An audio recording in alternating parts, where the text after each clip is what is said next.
Hello! Welcome to another episode of Mega Manga Monday. I am Jason Hahn, and this episode focuses on My Hero Academia, Chapter 353, titled, I think, Endeavor.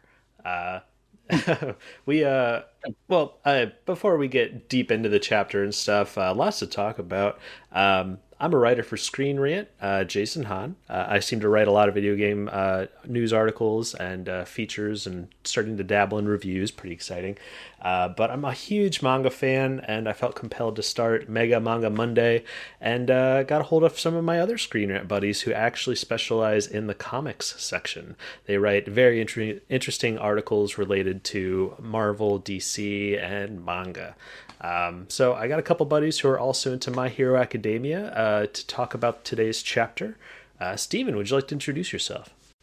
Yeah, hello, my name is Steven. I am a writer for the comic section, like Jason was saying.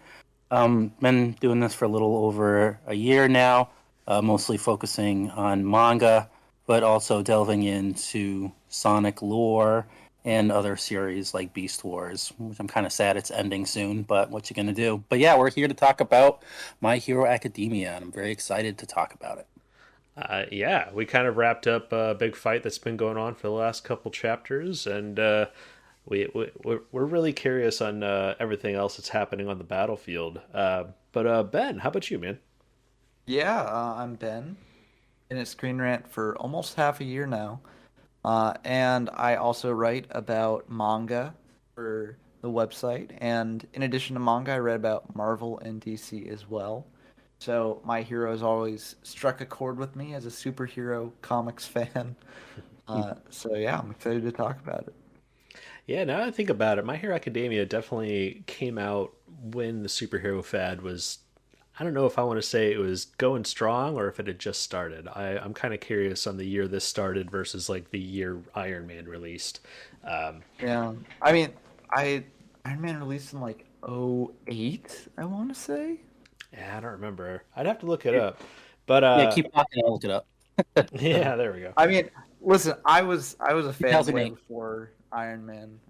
Not to be like, uh, you know, be like, oh, I'm one of the true old comic book fans. I, Yeah, I like superheroes before it was cool. I was into it before everyone else pushes glasses up.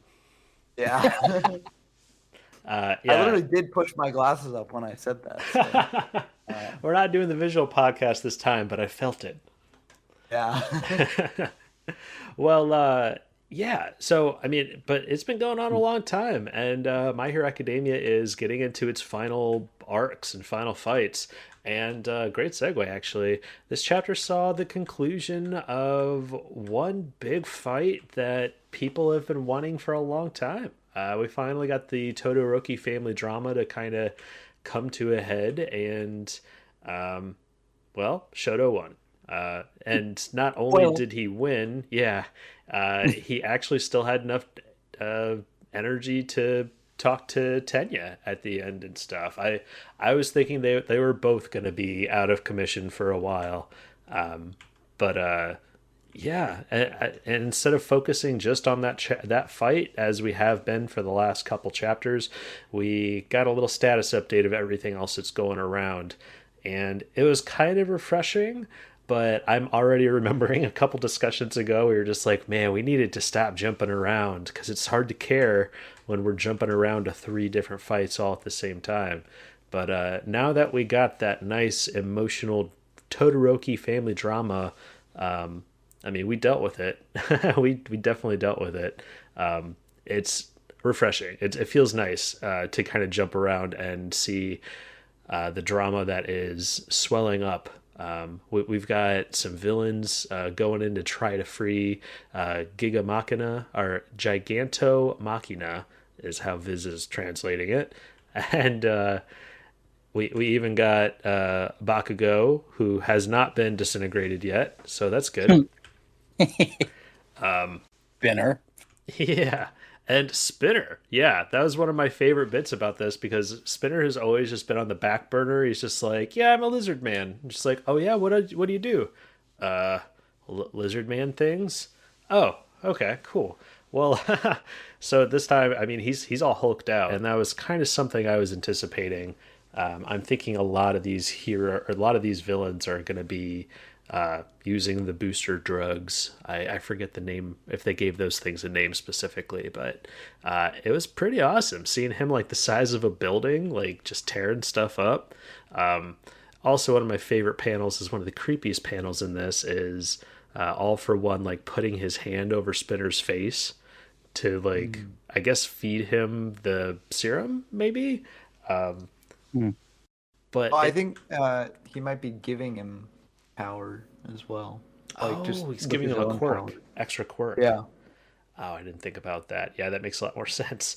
I was just like, I they don't feed them the booster drug. I thought it was like a shot, but it's just such. I love I love the look of All for One. I usually love the sinister paneling that uh, Horikoshi draws him with, and that all came to the head in the final panel of this chapter too. But we'll get to that eventually. Um, One other thing that I really liked about this was the introduction of a new enemy, Tartarus escapee Kuniadia. Um, Yeah. his look And is awesome. Yeah.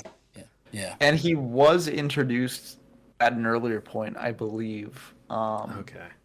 I haven't gone back to the specific chapter, but I'm pretty sure when they introduced Lady Nagant, he was also with her.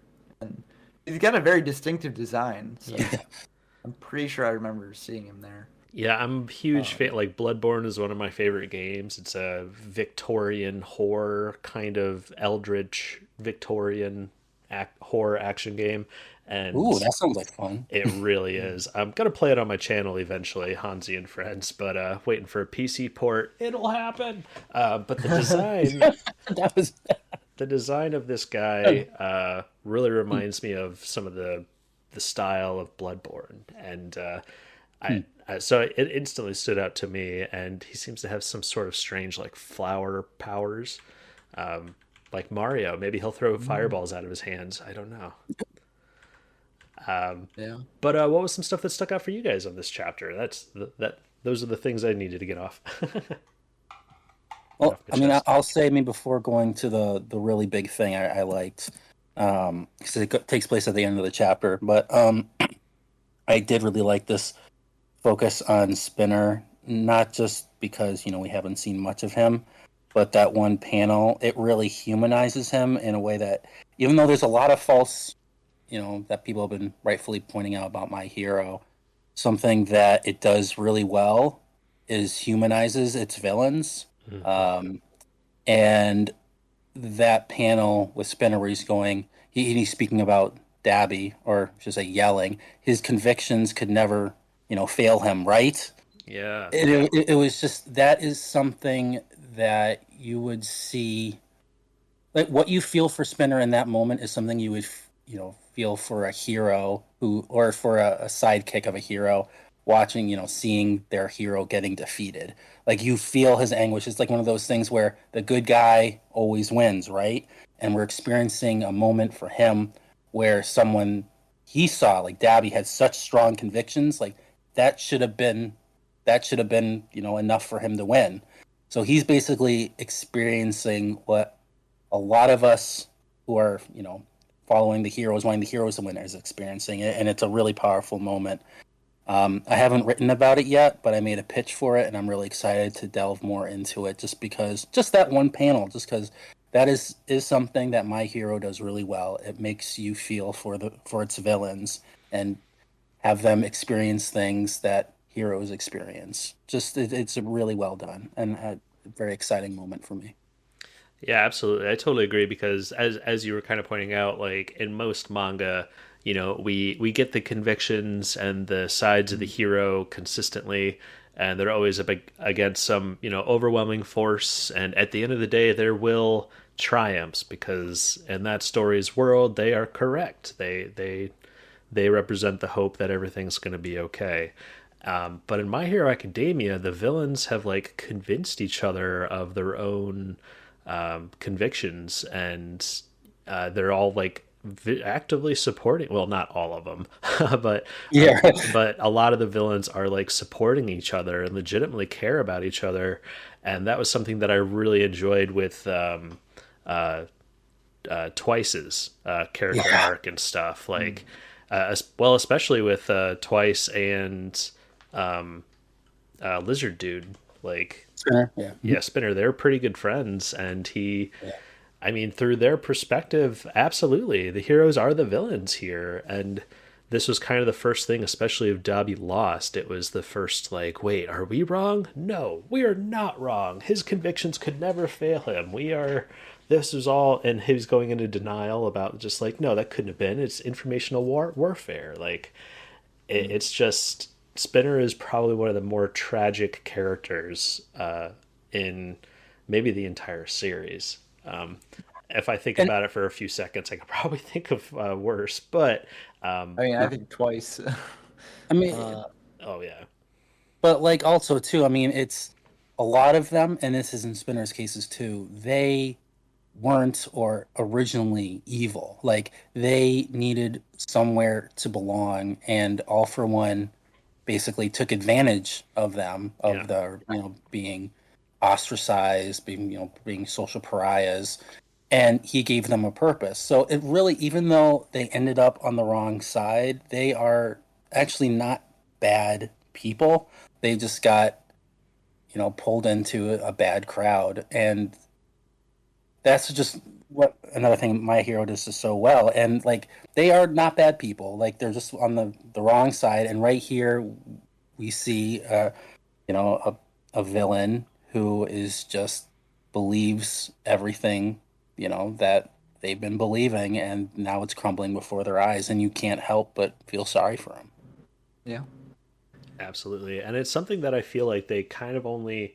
I mean, of course, we had a couple characters reacting, and Toga and Spinner obviously still bring it up, but like Twice getting killed is was a major like shift for the series, really. Like now I even like think back on it, I was just like, that's literally like the darkest that this series has gotten. I mean, series like One Piece like dance around like slavery and starvation and crazy dark topics like that, and that moment, Twice's death in My Hero Academia, kind of acts as like, I mean, they had a major death in the series, and it was somebody who wasn't necessarily a bad guy. Like, Yeah. it's really tragic the more you think about it. And so the more we get into Spinner's case, like I don't see a happy ending for him either. And Mhm.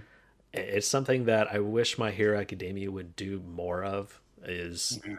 kind of getting into that, like, just harsh reality that things aren't going to always work out for people, even if they deserve it or don't deserve it. Like, it's something that My Hero Academia has only dabbled in, and I really wish that they would do more of it.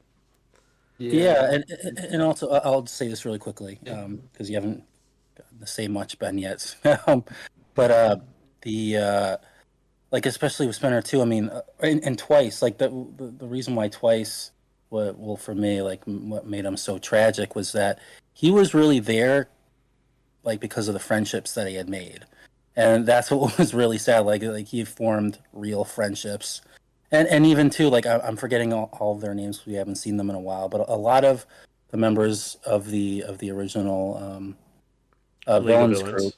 Yeah. yeah, League of Villains, they actually had good reasons for why they were there. Yeah. Like like the Mr. Compress guy. I mean, he was continuing on the legacy of his family of stopping the corruption of heroes. Like it is coming from a really like legitimate place. Like that the heroes were doing horrible things, and Mr. Compress's family was fighting against that. And it's like you can't really blame him for feeling that way. It's just he got into the wrong crowd again. But I will stop talking and let Ben talk.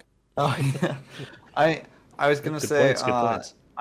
I'm pretty sure if Carlisle was here, he'd tell us read Vigilantes if we want to see more of the Yeah, true. other aspects of Hero Society. But one of my main issues with My Hero and I don't know how well Vigilantes addressed this because I haven't read it, but one of my main issues with it is that like it brings up so many things that could be potentially dark, Mm-hmm. right? Like, discrimination against people with quirks like spinners, where it's visible and, maybe like animal like discrimination against those people.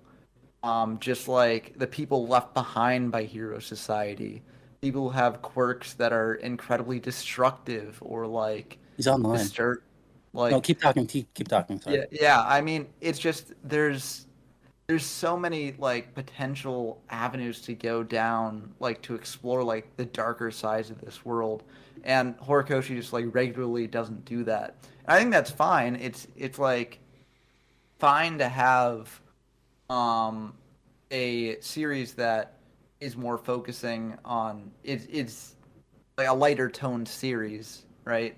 It's just kind of disappointing to me that all these things are brought up in the first place and then not elaborated on. Mm-hmm. It sort of just gives the illusion of like darkness almost, but without actually It's going fully into it. So, it's like we want them to dig a bigger hole, but they're just like, well, we dug the hole, we covered it, we covered the dark things that you want. And just like, well, I mean, the hole's there, but that's not a very deep hole. Like, well, okay, whatever.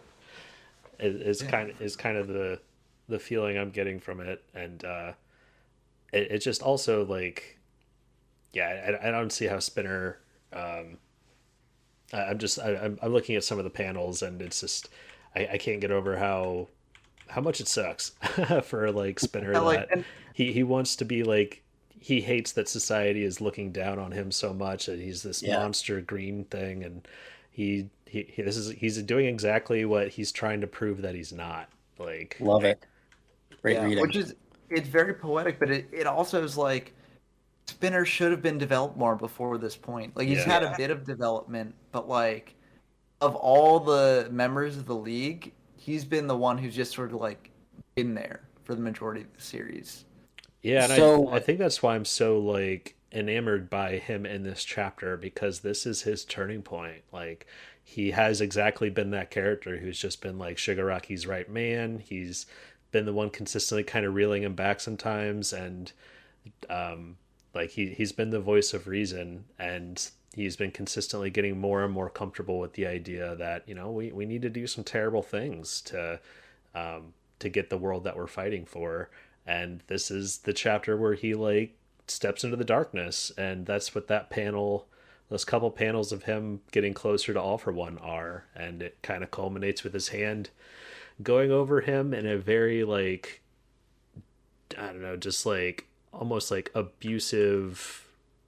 Oh, like, I don't know. It's I'm probably reading too much into no, it, no, no, but no. it's What you're saying makes sense. Yeah. No, what you're saying makes sense. yeah, I love it. And yeah, so I mean, this chapter was the fall of Spinner, and there's just not enough like characters like that. Like, imagine if we had that same like feelings towards Ioma, or Belly Laser Boy.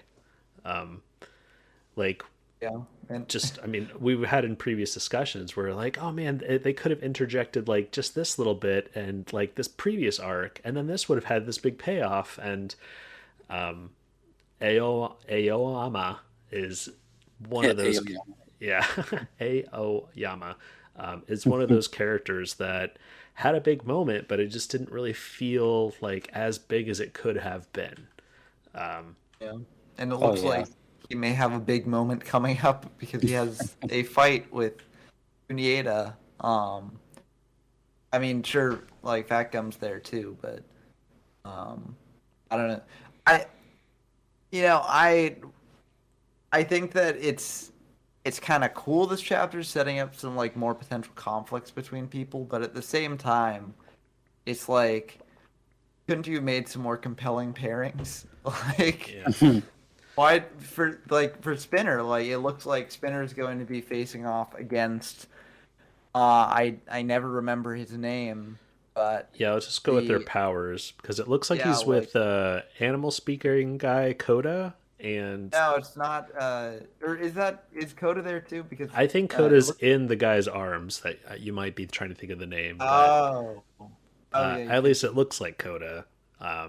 just with the Well. headwear. But yeah, the multiple limb Yeah. guy. Multiple limb guy. Yeah. So Um.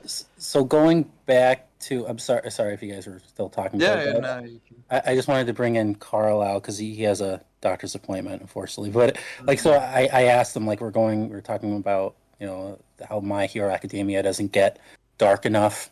A lot of its bad guys when it could have, and I was like, does it do that in Vigilantes? And he was saying there are definitely some darker plans at work. The bad guys randomly infect innocent people on the street with drugs, which is awesome. Yeah. That make their quirks go wild. One character gets taken over by a parasitic bee, which Ooh. replaces her eyeball. The Yeah. violence tends to be a bit more personal in general. Then he Yes. also says All for One is involved in watching the results, but isn't really getting his hands dirty in Vigilantes, that is kind of exciting. Thank you, Carlisle. Yeah. Yeah. Yeah, I can highly recommend Vigilantes. I've read maybe 30 or so chapters, and everything you just said is like in there.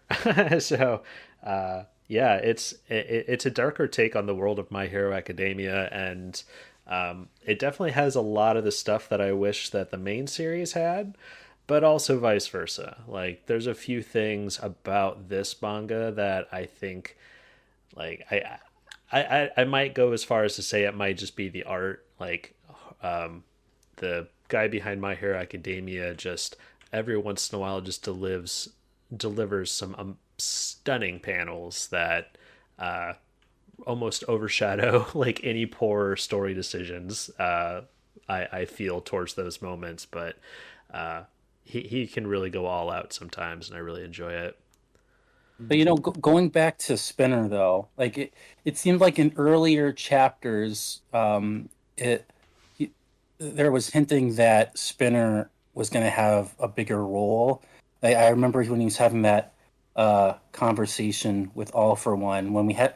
I'm trying to remember which chapter, but it was during it was during the Star and Stripe battle, and it was a flashback during it, and All for One was basically saying that Spinner was going to be somehow involved with the leftovers of the paranormal liberation war.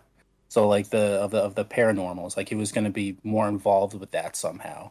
But then I'm wondering if that's going to be coming up in future chapters. But again, just to kind of accentuate what you guys were just talking about, it needed to have come. If that is actually the case, it should have come first before this actual battle played out. Yeah. Yeah. Like, I kind of feel like. Well, I don't know, but and I'm not the first person to like say this sort of thing, I'm sure, but like I kind of feel like the sort of rushed nature of a lot yeah, of this final arc is an indication that like Horikoshi did have other arcs planned, but I think he just sort of wants to move on from the series. Like um I mean, there's a lot to dive into with Spinner. Like Spinner yeah, could have easily been his own sort of, villain and had been a very interesting, morally gray sort of situation where, he's leading these people who have been, discriminated against this whole time, and yeah. like he's just trying to get them a better place in society, and the heroes are coming in and stopping them, and I don't know, I think that could have been a really cool arc, and maybe that was never the plan. Maybe Spinner's role was just supposed to be what we'd gotten the whole time, but there's just a lot more that could have been done with like a lot of these characters that's just being reduced to sort of like final fights. Hmm. Um, Well, yeah. yeah. Oh, Oh no, I was gonna kind of use that to segue into something else. So you go with your thought. oh no, I was just gonna say because like I completely agree with that. And but what's interesting, like even with all of that, like because I've never been invested in Spinner for that very reason. Like I remember we had like some flashback with him, sitting alone in like an apartment with food everywhere. But even then, like I just never cared. But what's so incredible, like in this spread on pages 12 and 13, is that even though I don't have any emotional connection to him, I could still feel that anguish of just him not understanding that Dabi lost, and that despite his convictions, he still failed. Like you can still feel like all of those emotions, even though we're not emotionally connected to them, and even though it is a shame that we could have delved into them more. At least when this spread, we're still able to feel something for Spinner, and I think that that at least, and it just goes to show that if he didn't want to move on, this could have been a much greater series than it already is. Yeah. It's just a shame, like almost like if you wanted to move on, like why couldn't you've had someone else take over? I don't know. It's just kind of a disservice to the characters almost. I mean, I don't know. It's kind of Yeah. sad. Yeah, it And kind of. of course, Oh, go ahead, Ben. I think this illustrates that, we're saying these criticisms and stuff out of love for the series. We're not, we all love this series, and like we all have massive respect for Horikoshi too. Yeah. Like, authors are entitled to end their stories how they want and do what they want with them, and and we're basing a lot of this on sort of like conjecture as well, but it I mean, it's, you can't help but wonder though, what could have been, and just like how, because we love the series so much, we want to see it at its best. Yeah. Well, that's kind of the thing too. Is like, as you said, it feels like he's getting to end it, and or he's trying to end it, and here we are, 353 chapters, and we wish that there was more. So I mean, we wish that there was more. We wish that some of the things were a little bit deeper, because exactly what Ben is saying, we're a big fan of the world and the characters that they've established. We would just like to see it bigger. Bigger than 353 chapters and a 100 and some page spin-off series. But I think that's just something that us growing up with as manga fans for so long, like I could see, because we've experienced so many other stories that do dive deeper into more serious things and do it differently. I think we just have that context. But for a lot of people, My Hero Academia is their very first series. So I mean, I can't give it too much flack for not digging deep enough, because they do it. They put the work into it. But yeah, I just imagine like the remake or the reboot. How, but that would probably have to be like One Piece size, honestly. Like, Yeah, and even with One Piece, like whenever that series inevitably ends, you can be sure that One Piece fans, and I'm one of them, are gonna be like, "Man, wouldn't it have been great if we dove into this island though, this yeah. plot thread?" It's just always gonna be bittersweet when a series ends, and you're like, but there's so much more that could have been done with the world and characters. Yeah, I mean, we're still doing, or somebody also did that and made a whole new sequel series called Dragon Ball Super. Yeah. And And it's arguably has some of the best stories. Like, uh-oh. Uh-oh. Oh. oh wait, Like, we're talking about Dragon Ball Super having like one of the best stories. yeah, like the last two arcs, like I think it's arguably one of the greatest things that have happened to Dragon Ball. But that's just me. Oh boy. Well, tune in for our Dragon Ball Super discussions, and they're a lot of fun. But yeah, to go back to one of your comments on this chapter, I like that we were getting an update on different battlefields, but before, in previous discussions, we were jumping around from battlefield to battlefield. We were worried that it was going to feel too segregated, like there's just too much going on. And I kind of already feel that with this chapter, because they're like, okay, we finished one battle. Well, how about two more battles you didn't know that were going on, plus all the other battles that you already knew about? And you're just like, oh, great, now we have even more battles to like sidetrack into. Because honestly, like, what kind of compelling story elements do we have to offer at the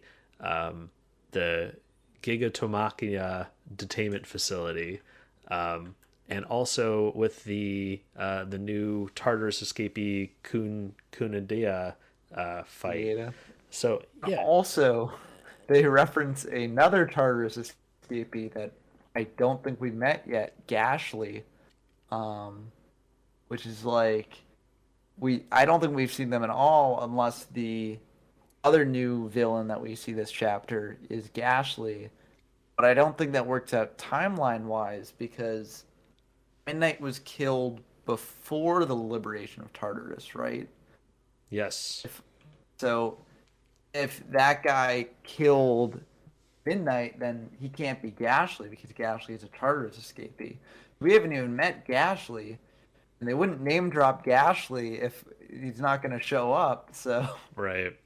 uh, Well, and I thought that she got like smashed by Gigomakia. they didn't show her death on screen. She was just like they're just Okay. like, oh, Midnight's dead. It's sad. I don't And even know who you guys are talking about. Like, I don't even remember this person.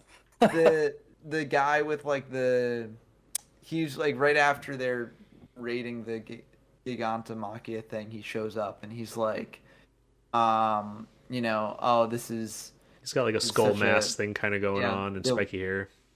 yeah, they'll be crushed beneath our boots just like that UA school teacher. And he flashes back to Midnight. So like it seems like he's saying that he killed Midnight. Mm-hmm. I guess he could just be saying like he could know of Midnight's death and be like, oh, just like how Midnight died. Oh well, I mean, I'm not sure if we know the skull guy's name and stuff, but I mean, I think he could have not been involved in the Tartarus thing because the war arc that the anime is about to cover had liberation people and League of Villains teaming up. So he absolutely could have had something to do with Midnight's death. Yeah. Yeah. No, I think he definitely did. I think that's what they're implying. Yeah, for sure.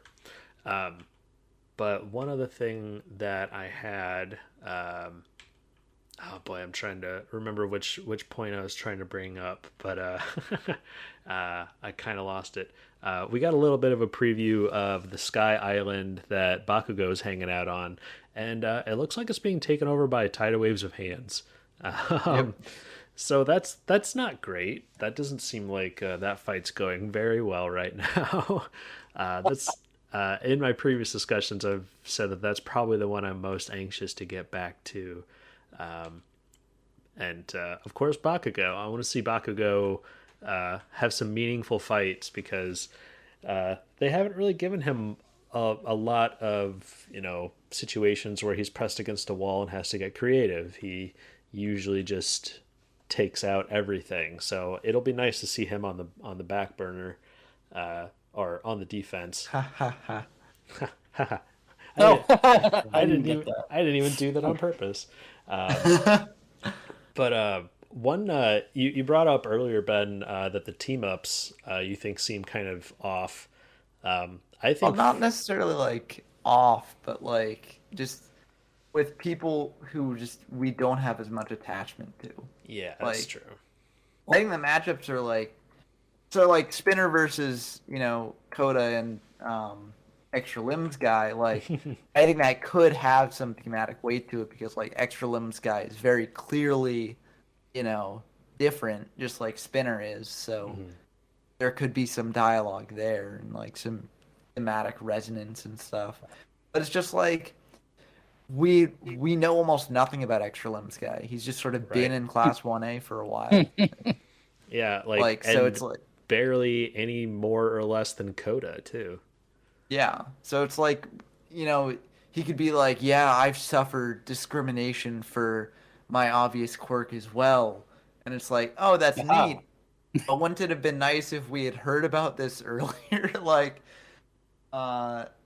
if we had seen you dealing with this at some point earlier in the series, then maybe this fight would be better. But as is, you're just like sort of info dumping a backstory, and I don't know. I'm not sure if that will happen, but So what I've actually been thinking, like, and I could be completely wrong. Like, I just took it this way, is that maybe I'm hoping for it. But when they were showing all of these different fights going on, I didn't take it as them, the manga actually covering those fights, except for Kuna Aida, the Tartarus escapee, for obvious reasons. But it was just more of a way to show how either the broadcasted message is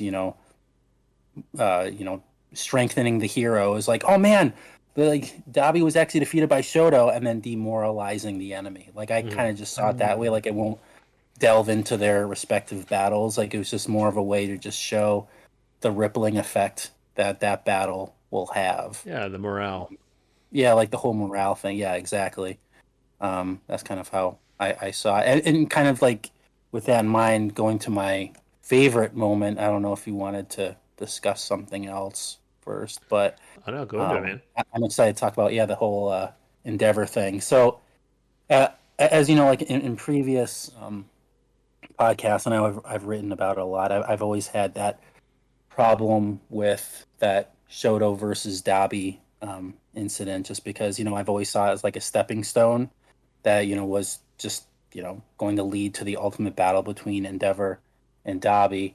But I really think that this broadcast of Dabi's defeat was absolutely amazing. I mean, not just to show the how everything was demoralizing the enemy or boosting morale of the heroes, but it was able to affect Endeavor on a profound level. I mean, like you just look at his face to the point where it's like that even All For One has to like comment on that. And so even though Endeavor, like this was probably the next best thing that could have happened, and I'm glad it turned out this way, is that even though Endeavor might never have that, Endeavor versus Dabi moment battle, he's still being deeply affected by the outcome of that battle. And he only knows like he only has just a minute amount of details. Like he doesn't know that Dabi isn't dead. Like he just heard that Shoto won. And so like right now he's left with like, oh my god, what actually happened? Like and like basically the worst case scenarios in his mind, and now he's having to deal with that on top of All For One now taunting him over it. So it's almost better that it's happening this way, because now Endeavor's at a point where he just heard, like, even though Shoto won, like his other son still lost.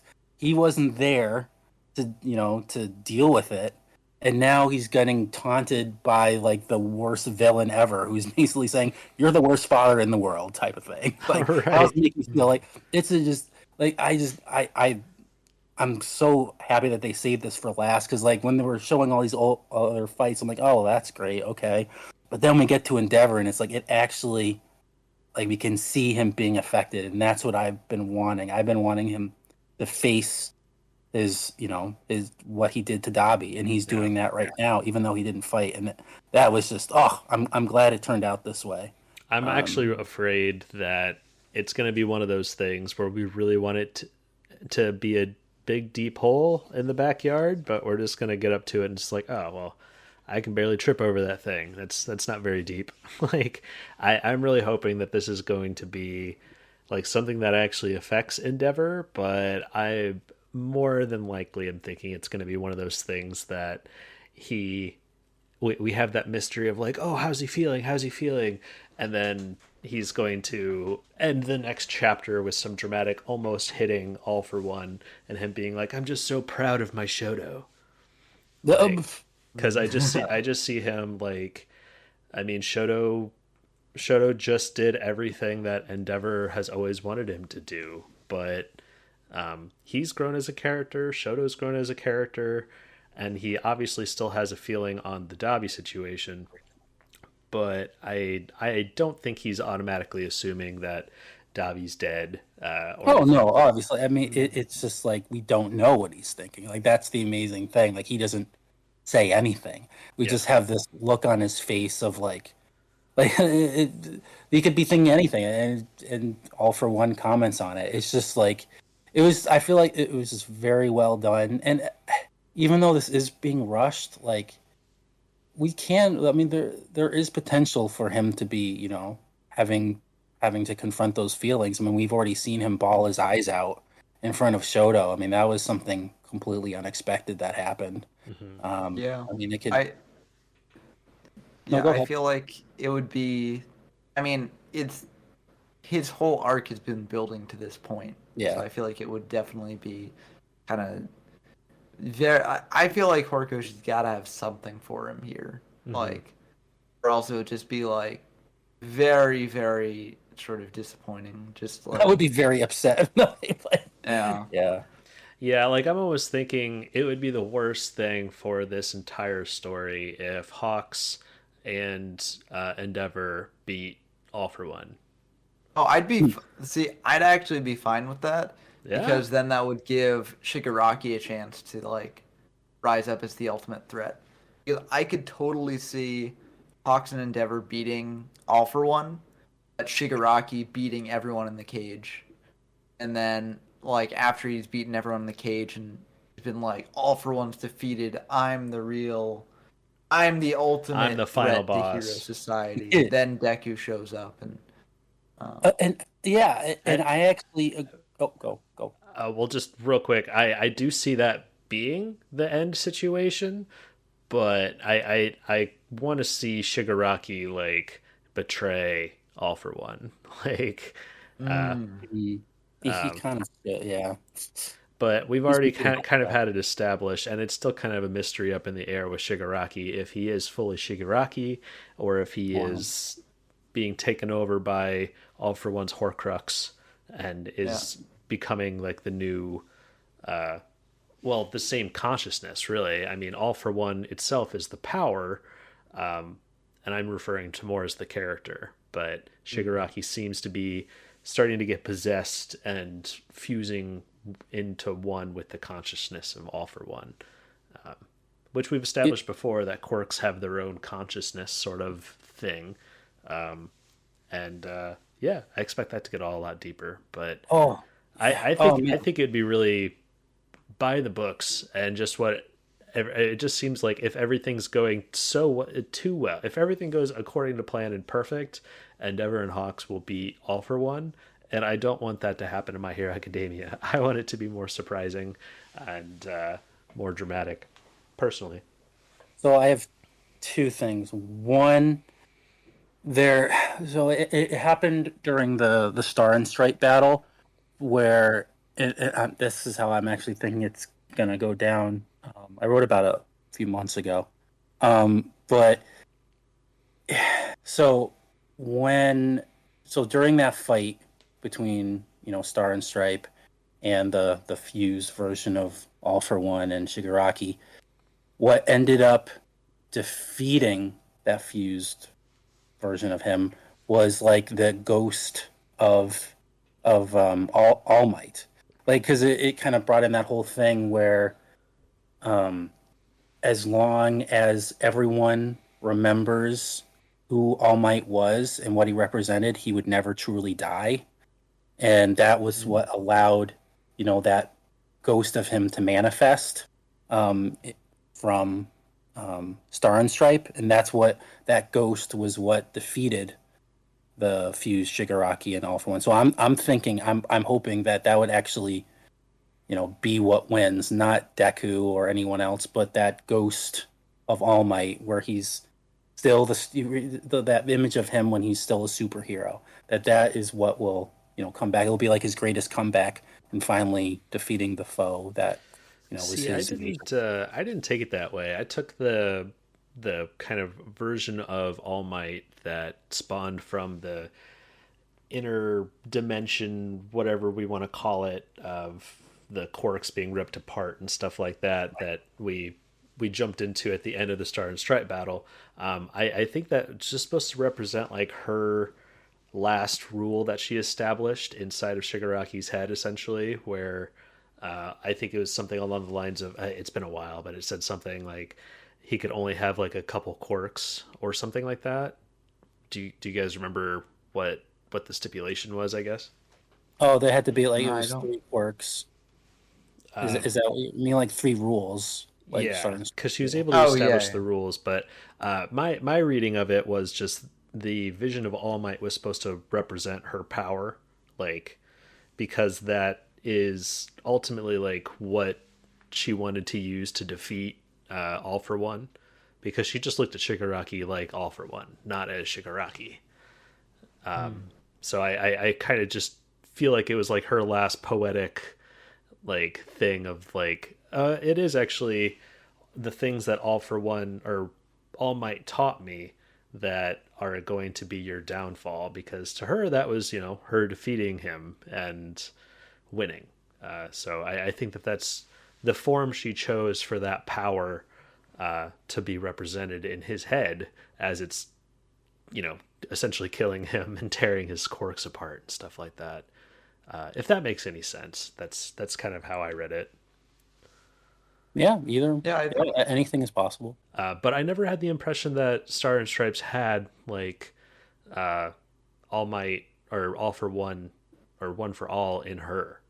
Like I didn't. I'm trying to. I'm reading it. I'm trying to, because I wrote. Yeah, it was like, yeah, December in December. So I'm trying to like remember why or how I came up with it. But I remember at the time Well, that's that it kind of made the a that's kind sense. of the thing too with us reading it weekly.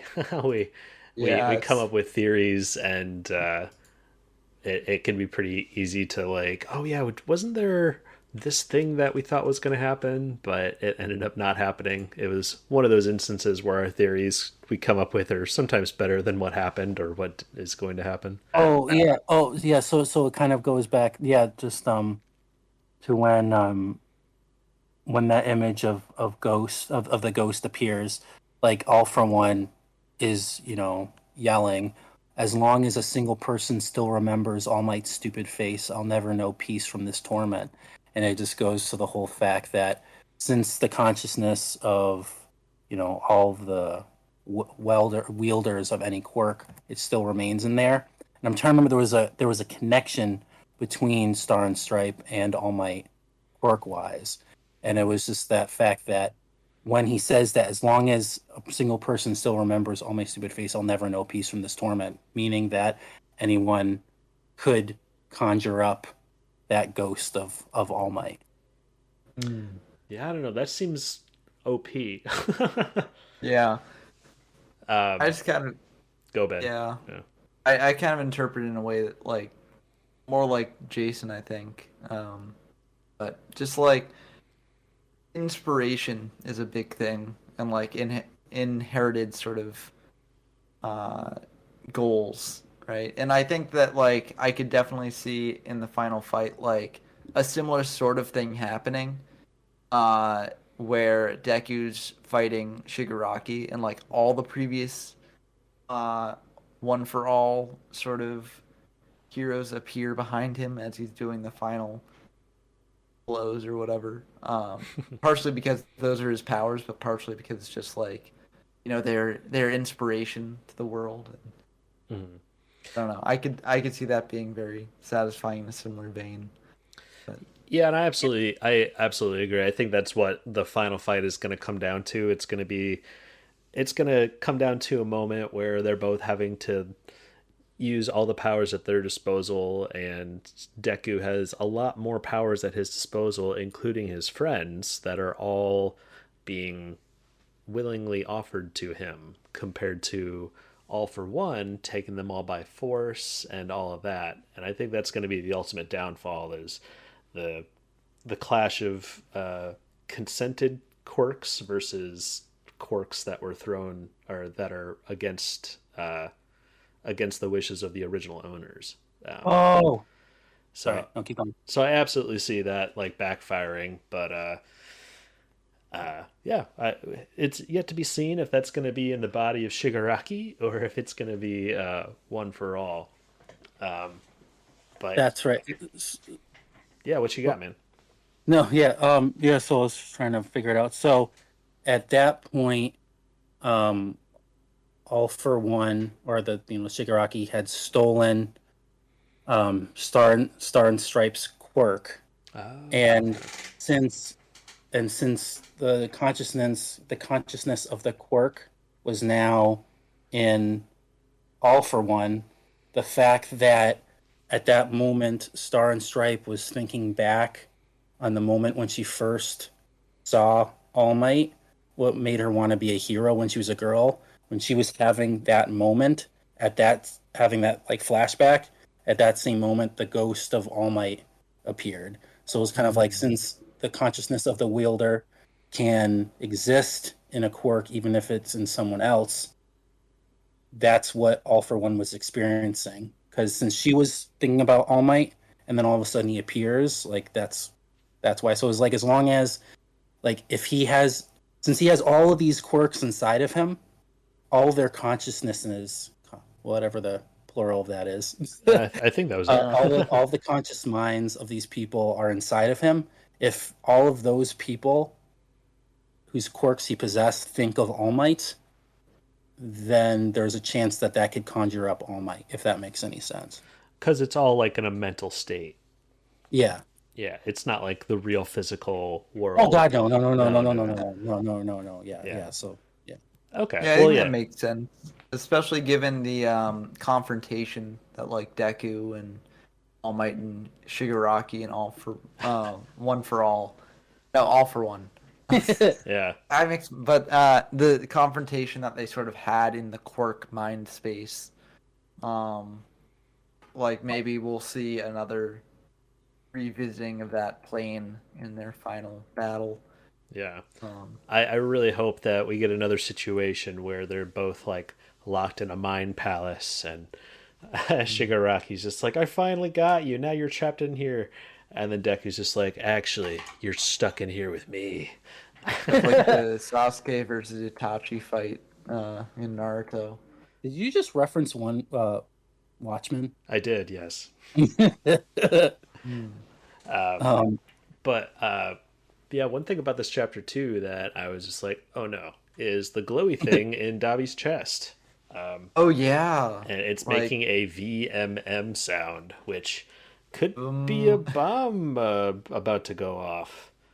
yeah, and in Japanese the sound effect is like ki, which I'm not sure. Oh, so like Neither shiny? one.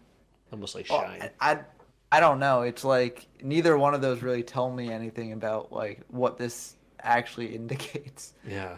Uh, Well, it was established in this chapter that Dabi was just like, I don't need any of that stuff.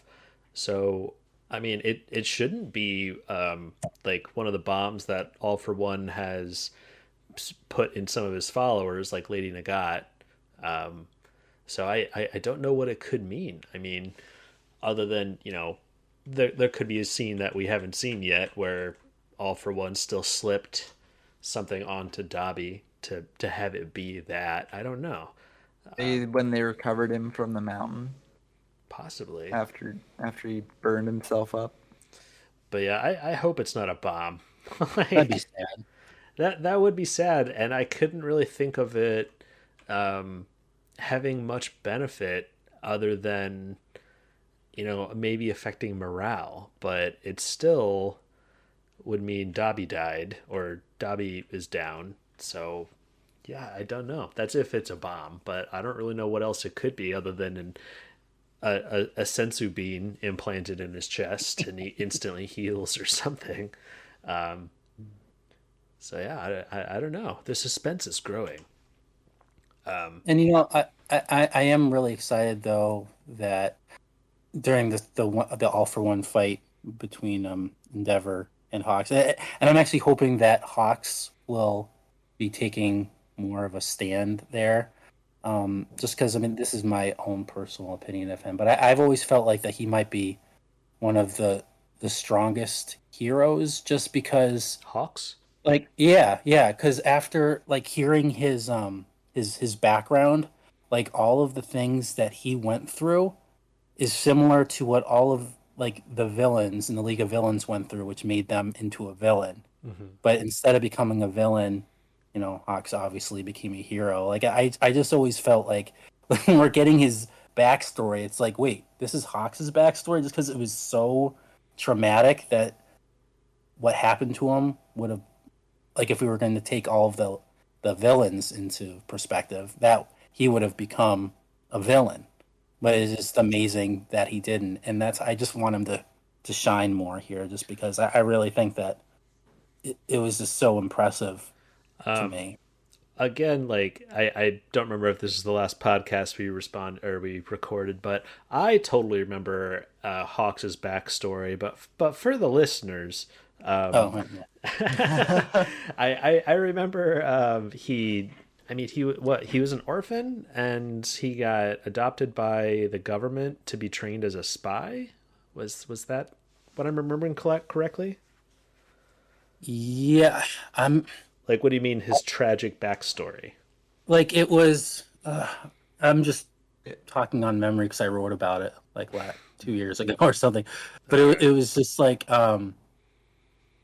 it was like in like his father. That's right. His father was a villain who treated him like crap, and they were always like he and his mom were always having to move around because the heroes were, you know, chasing after him. Oh wow, And I don't then remember this. Endeavor, yeah, but then Endeavor is the one who ended up catching catching his father, and after he caught his father, his mother went into like a mental decline, and he was basically like orphaned because of like a hero basically destroyed his family, and then he ends up working with Endeavor, which is kind of crazy. But Yeah. it's just because like heroes were basically like, even though he had a horrible life growing up, like his father treated him horribly, his mom did because his father hated him. Like they were still his family, and then basically a hero just destroys it. And just based on that, you would think that he would hate all heroes and become a villain because of it, but instead he does not.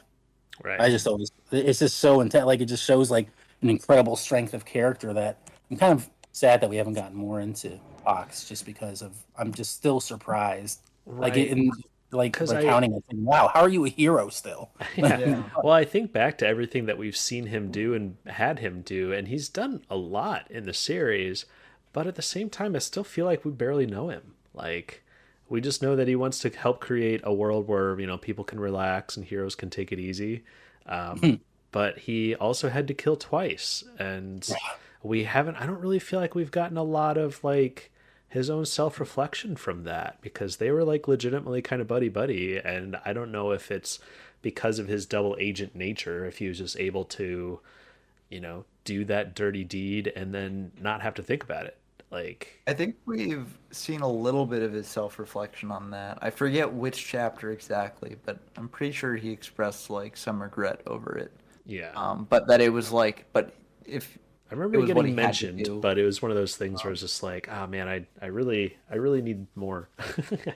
Yeah, and I mean this gets back to our I think earlier Yeah, our criticism for it's like there's just so many characters that we would have liked to see more delved into that are just kind of you know cast to the side for other things, and right. then are showing up here, and it's like, oh, it would have been a lot cooler if they'd gotten more time, but Yeah. But yeah, before we wrap things up, I love that last panel. I've always been a huge fan of All for One. Like pretty much any panel he's in, he's just oozes evil. And I love this last panel where each one of his fingers is like a different quirk. It just it further makes me hope and think that Hawks and Endeavor are not going to be able to handle this. But there's not a lot of people who really could. I mean, All Might was like the only one that they felt like could take this guy on. But at this point, I mean, has it been established that he's transferred his powers to Shigaraki? So are we supposed to believe that this version is kind of a weaker version? Like, kind of like how when All Might gave Deku his powers, he was just talking about how, he's getting weaker while Deku's getting stronger. And I don't know if this is the same situation with All for One. Also, All Might had a horrible injury, also weakening him too. So, But yeah, I don't think they have what it takes to beat this guy. I think otherwise, but I'll be curious to see what does happen. So, Yeah. And I'm afraid that we're going to be jumping around to many of the other fights. I would love it if we settled down and stuck with this Endeavor fight until it wrapped up, just like we did with the Todoroki fight. But yeah, if we want to jump ahead to what we think is going to happen next, I think they're going to choose another fight to jump into and probably stick with that one. Because I feel like this is one of the bigger monumentous fights that the series has been building up to, especially with Endeavor, the current number one hero, going against the thing that stopped All Might. Like it's kind of a big deal and pretty compelling. So why would you introduce like two other new fights before diving into this one? So it's making me think that we're not going to be sticking with this one. But what do you guys think will happen next? I want more Toga. Yeah. Himiko Toga. Oh, to jump back to Toga, huh? Because we didn't actually see it. Like that was like the only fight really that we didn't like in all these fights that we saw. We didn't see them. yeah, I was gonna mention that as a sign that I think we are going to their fight next because like it would be very natural for like next chapter to start with them hearing the news and them reacting and then like getting back into their fight. Yeah, and I also like that we didn't see what Deku's up to, so and where he's at on his journey to travel. So I Yeah. think that's just adding even more suspense for when he shows up. I mean, the series can leave him out for as long as it needs to. I'm perfectly okay with that. I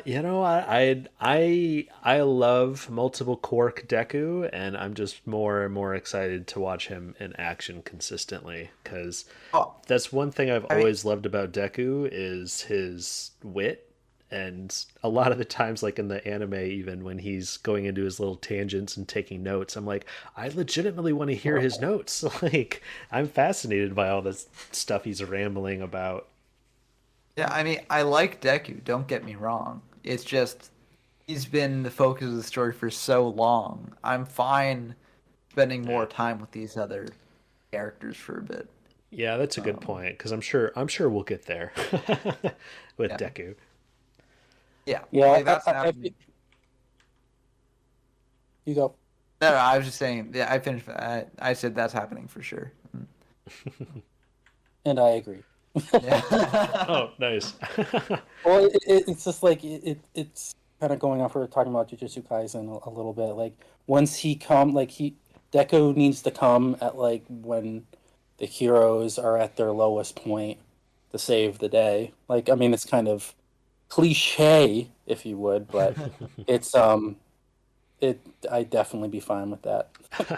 Well, Yeah, I and highly doubt that things will get to the point that Jujutsu Kaisen is right now. I don't think we have the Yeah. characters would survive the onslaught Panda just endured.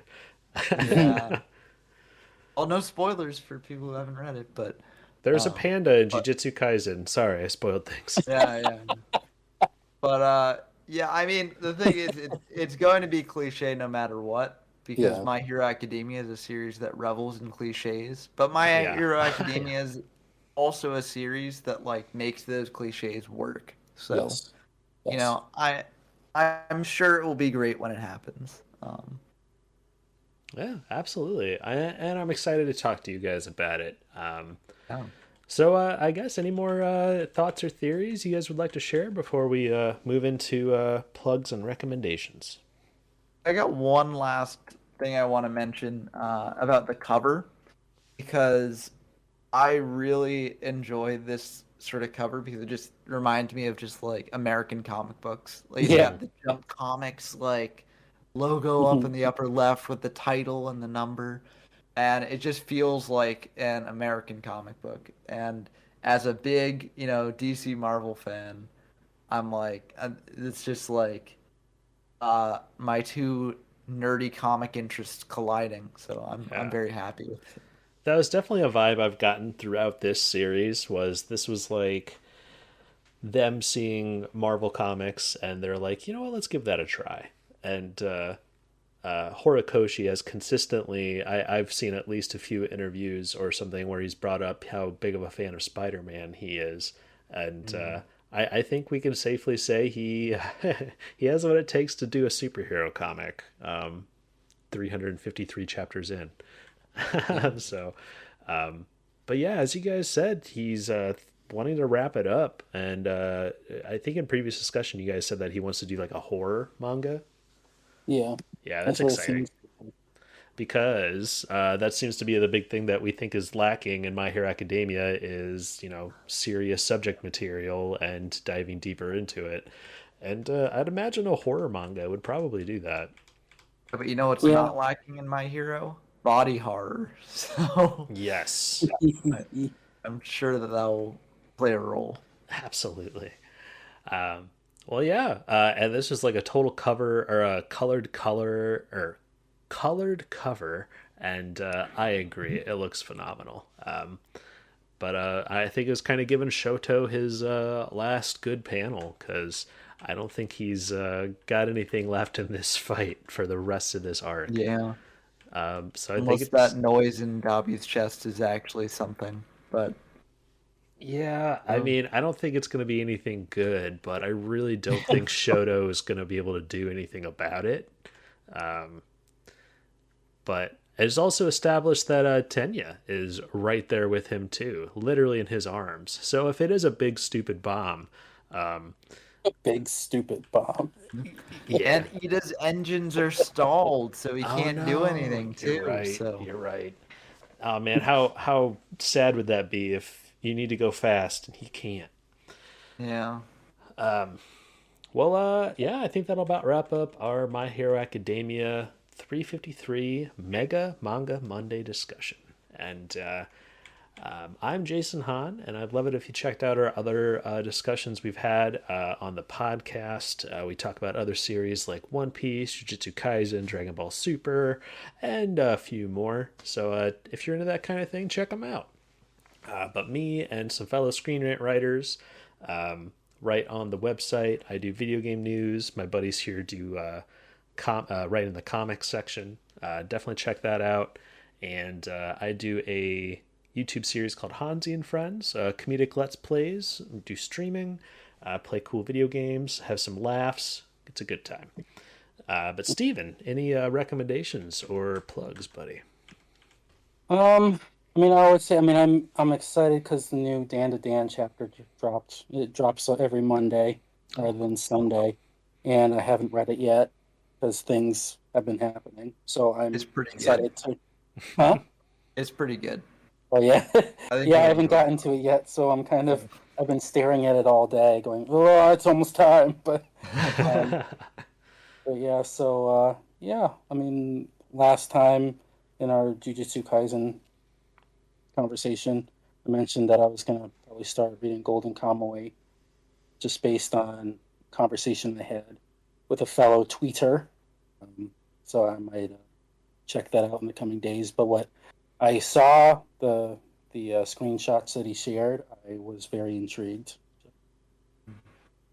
All right, so Golden Kamui, and you said that's on Shonen Jump as Yeah, well. yeah, it's like a chapter 250. Okay, Yeah. Shonen Jump. Yep. awesome. We'll check those out. How about you, Ben? Yeah, before getting into the plugs, for my recommendations, I'll just use this time to highlight some manga chapters that came out yesterday, well, on Sunday, this week when everything else came out, that may have flown under the radar that I thought were particularly interesting or exciting. Um, so Ayashimon is an interesting series, and it had a very meta chapter. So if you enjoy that sort of stuff, definitely look at that. And also, I want to mention that a series that I don't actually enjoy too much, but I gotta highlight this is Protect Me, Shugomaru. And I don't, Oh, really? I don't listen. It's okay. It's gotten some chuckles out of me over the course of its run, but its latest chapter just took its whole premise and made it the darkest thing possible, which is very hilarious. Really? So it's Huh. I just wanted to highlight that. I'm not necessarily recommending it, but if you're the type of person who likes your comedy to suddenly shift into like very dark territory, then it's I think it's ending soon. So What's it called you again? can Protect Me Shugomaru. It's not a recommendation. It's just a you might find this interesting. Sounds So like a I want recommendation to me. Dude, I am very intrigued just because I read the first few chapters and I could not continue well, going. But now what you just said, I'm now rethinking like if I should just read it just to. honestly, just read the latest chapter. Like all you need to Oh know is wow. the premise of the series, and the latest chapter will be able to No make sense. way. You are selling this really well. It's just like it's just so dark. Like Oh it's boy. like wow, they did like this thing has been the dumbest sort of like most childish comedy manga so far. And it just has this moment of intense darkness that's like, wow, okay. They went Wasn't there. That's expecting that. amazing. Wow. So All right. I yeah. am intrigued. You have intrigued me, Ben. If Yeah, I no, let me know what you think when you read that. But don't slog through the whole series just to get to that point. Just uh check out the latest chapter. And in terms of plugs, I have a YouTube channel of my own called YGO from Zero, which is basically looking at historical formats of the Yu-Gi-Oh card game and sort of providing guides and gameplay examples of those. So it's pretty fun. And if you're interested in that sort of thing, be sure to check it out. absolutely. Well, yeah, some recommendations and it's definitely some entertainment to be had. Um, but yeah, I think that'll about wrap up this episode of Mega Manga Mondays. It's been a lot of fun talking not Jujutsu Kaisen, My Hero Academia 353, and I'm excited for 354 with you guys. And I would love to say I'm anxious to get more one for all fight, but I or all for one fight, but I'm not gonna have my hopes high. Yeah. I do think a Toga fight would probably be a good one for them to cut to right now, but Yeah. we'll see. But tune in next week for our thoughts and theories on that one. And I've been Jason Hahn at Mega Manga Mondays, and I hope you have a good one. Yeah, see y'all next time. Yep, yep. Peace.